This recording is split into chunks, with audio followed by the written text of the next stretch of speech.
Euroregione News. Motocicliste per beneficenza.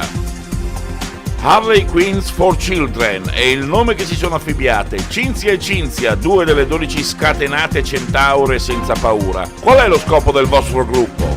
Perché non dare un'opportunità ai bambini, dato appunto che siamo tutte donne, mamme, mogli, compagne, nonne, e quindi abbiamo pensato alla nostra famiglia. Ci siamo riunite e abbiamo iniziato ad avere le prime idee, come realizzarlo, come farlo. Abbiamo contattato questo fotografo dello scatto matto di Basiliano, chiedendo la sua disponibilità a scattarci le foto.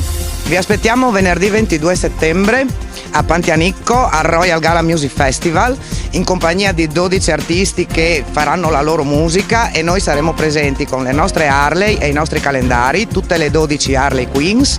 Avremo piacere se ci aiutaste a contribuire per la realizzazione del nostro sogno di regalare un sorriso ai bambini della nostra famiglia e quindi vi aspettiamo numerosi, venite. Dal Medio Friuli per Euroregione News, Marco Mascioni. Euroregione News.